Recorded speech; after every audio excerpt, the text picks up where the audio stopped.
Hello and welcome to the Luxury People podcast presented by the World Luxury Chamber of Commerce. My name is António Paraíso, your host, and today I'm delighted to welcome Kassie Smith for a conversation on the structural shifts redefining luxury and how AI, private membership models, and global capital are shaping the next generation of experiential destinations.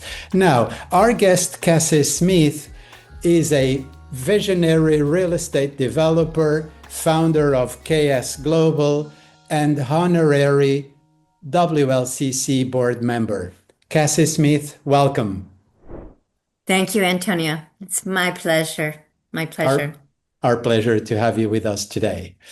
Now, Kassie, luxury is undergoing structural transformation, from product to ecosystem. So, in your opinion, what defines the next generation of luxury infrastructure and experiential development?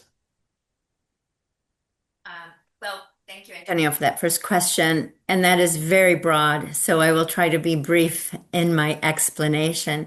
I think there has been a huge shift, and very quickly, in the transformation of what luxury means and has meant historically to where it's going and with the new generation.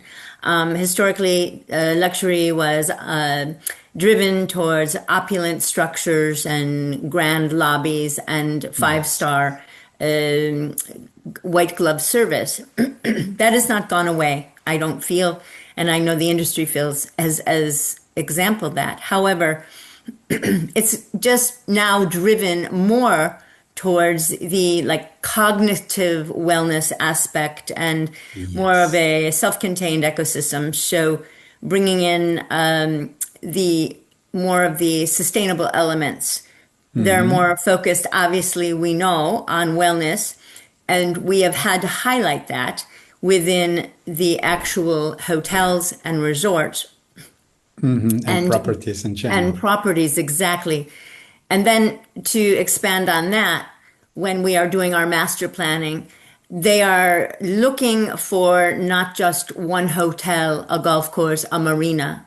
There is multiple opportunities that are driven, which drives our capital internationally into the US, of how much we can really create within this ecosystem of luxury hotels, the branded residences, private membership clubs, everything that we are speaking on today. But we are seeing that as much as we can create that within one environment and one master plan and take it to the highest level of sustainable elements, but also the highest level of service that we've done historically in the luxury world is still. People are basically buying or joining lifestyles, right? Absolutely. So many luxury developments still rely very much on a single brand model, and yet today's affluent client increasingly expects a curated ecosystem of experiences. So what does that shift look like in practice? And why do you believe the future belongs to ecosystem-driven development? That's a very good question.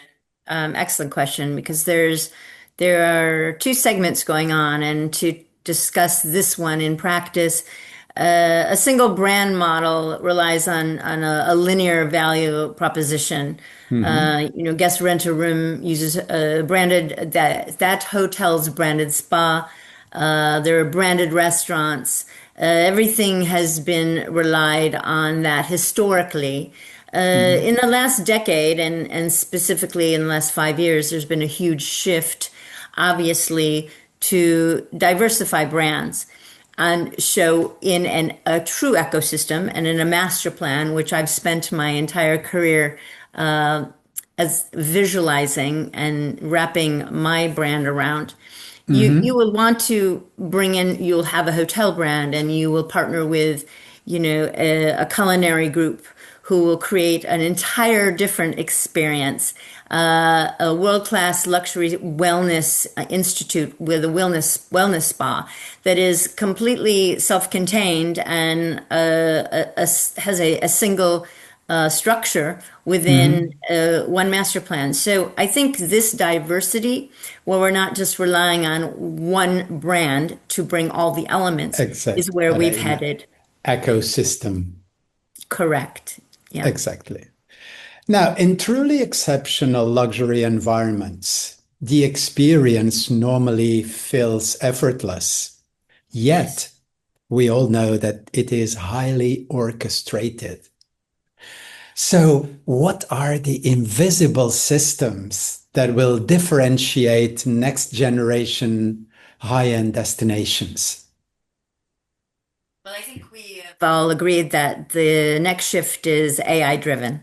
And that is a very good thing. There's been a lot of controversy and controversial discussions within summits and conferences about how we use this, where it's unseen to the guest. And but AI has enabled us to put systems in place to make predictive realities for this guest and make things very seamless. So within a hotel room, you've got circadian lighting systems and acoustical dampening and medical grade indoor purifications. These things that will be felt internally and will be embraced, but they obviously won't be seen. Of So, and course. these are the things that we are looking at as systems within the infrastructure that we're building. The The other invisible part, systems, yes. yes, and the other part is when they're sitting by the pool and enjoying themselves. There will be a database, and this has also been a very big controversy within the security of an affluent traveler who is very private, but working very hard to build a system within AI where everything is known. So as soon as the guest arrives, they're watching how their heart rate is, their heart rate within the room and their sleep heart rate sitting by the pool ordering a certain meal. That meal and what they've ordered will carry them through the whole guest experience, what they'll be dining with. It's very predictive, and it's creating a complete database profile. So when they return, it's known, and then they have a security level. So AI will enable sort of anticipating guest behavior It's all and predictive. a very deep level of personalization Absolutely. and taking decisions in real time. Absolutely. It's a whole new And it won't be level. seen. And That's it the won't be seen, exactly. So Amazing. we'll still have we'll have the front of the house where you'll see staff, highly trained staff that's gone Uh-huh. through obviously the brand standards, but behind the scenes, the guest experience is going to be extremely heightened by how we're putting these AI systems in place. This is amazing. Very nice. Now, Cassie, private membership clubs are also becoming influential in luxury hospitality and real estate. So, Yes. why do you believe that this model is accelerating globally in the future of luxury living and travel? So, this combination of hospitality and private membership clubs. Right.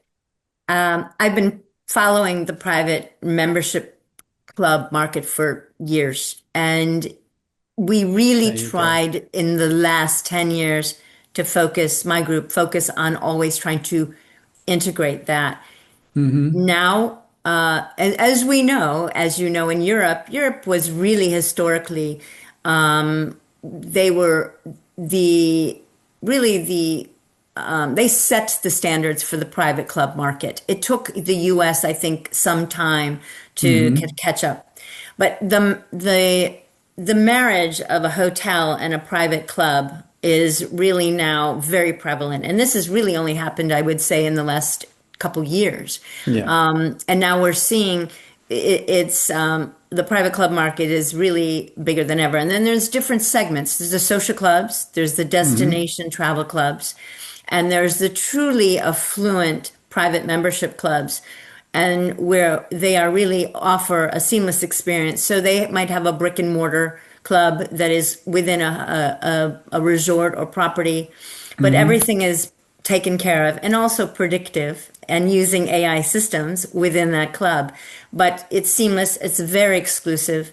And exclusivity has always been the basis and the driving force for the private club market. Oh, yes. Unfortunately, social clubs are taking that a little away. But we really need to look at that. It's a different hybrid. It really is than what a true private membership club is.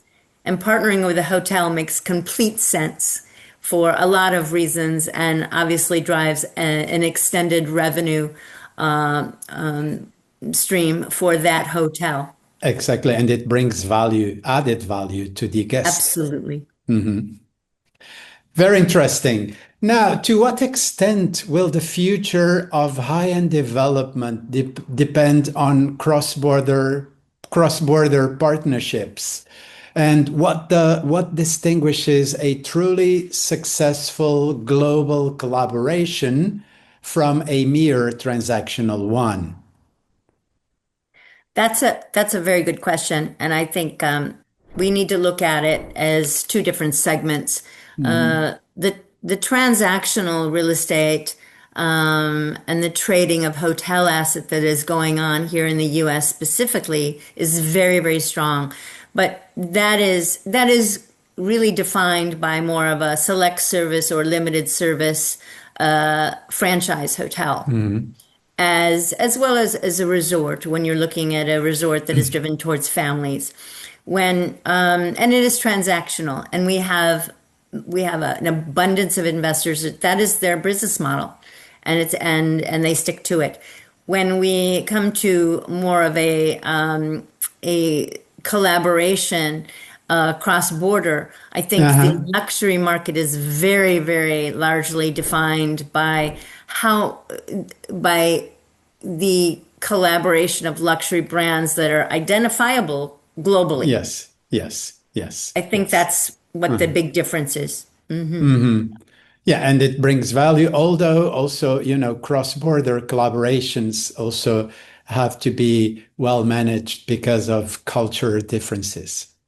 Absolutely. And I think But that's a very, very good point. The cultural differences, and that needs to, and at the luxury level, it really, developing a property, developing the systems that go behind it, and I talk about the staff and the training, those are part of the systems. yeah, That's assumed, and that has been, especially globally. And with European brands, that's always been assumed. I think we're catching up here in the US. I think in the last decade, we've really had to catch up. And I believe we follow Europe really, yeah. very interesting. Let's talk money. As Yes. global as global capital flows reaccelerate, how are investors in your view, how are investors and international partners rethinking luxury development opportunities, particularly in the US market? In the face of this capital flows reacceleration. Exactly. We depend on global capital in the U.S. to flow into our projects. That is for sure. That is a fact. Especially in today's economy in the U.S., we really do. Banks only are limited by so much when you're talking about a single asset. Where my mindset has always been is in the complete, creating an ecosystem, creating a master plan that can really drive a mixed use and blended mixed use ecosystem. So I think global investors and large money, high net worth family offices who will invest in the U.S., They're still looking for that here. So we are the blended mixed use where we're the hotel, the branded residences, the spas, golf courses. I really do think it is they're going to invest their money where they can definitely see many revenue streams. And Exactly. the other is the private clubs and the sustainability. So we're wherever they are, and technology is a big part of this. So we really need to be cutting edge, and this is where AI does step in.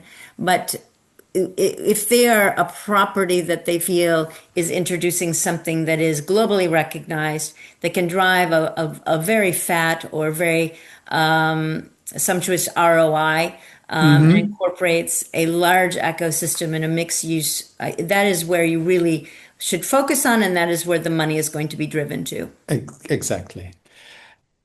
And I heard you have a new luxury resort project, right? So, with your newest luxury resort, how are you translating these shifts, in technology, infrastructure, and global positioning into a tangible next generation high-end experience? Well, quickly, just about me, I have always, throughout my career, looked for an opportunity for a large master plan. I'm a visionary. So I have never been very single-minded. I think today, the projects we're looking at, and in my career now, I really want to focus on something that is cutting edge and technology driven, but in a lot of different ways. We have been working on a project for Las Vegas for several years. It's a very, very costly project, but it incorporates everything that we've been discussing today in a mixed blended use ecosystem. It also has a private club. It has a private Wow. casino. It has a world-class wellness spa. Travel tourism is very, very huge and is now it's been prevalent for a long time, but it is Uh-huh. now coming to the surface of people really recognizing it in the US, driven originally, from India. So my projects that I'm looking at are going to incorporate, there's another new project actually we're looking at in Texas, hugely Uh-huh. technology driven. It's the sphere in Las Vegas is only a small pinpoint of what this new project would hold at 1,000 acres, and it incorporates 7 hotels and Wow. a technology theme park and an eco lodge, in with it's really incredible. There would be nothing like it in this U.S. So we are looking to be a part of that large master plan. And it would be very incredible. We would be looking at the hospitality part of it. But those are the projects that I really am trying to be a part of, because I think, like I said, technology is a big part. Not only AI, but the visual part of the Yeah. technology, whether it's a Sony theme park. We partner with so many international brands that can actually play in that field, as well as car brands and just all kinds of couture brands down to them. I think that that is really what's going to drive really this blended ecosystem, partnering with those with our complete architecture, infrastructure, anything that we can bring in. And it is very, very much based from technology today. It really is. So But you I'm see on that tech, board. but again, you see technology as an enabler, but not as an interface for the client. The client still needs human touch and human contact, right? Absolutely. It should Yes. not ever take any of that away. It should Yes. not, it should be hidden.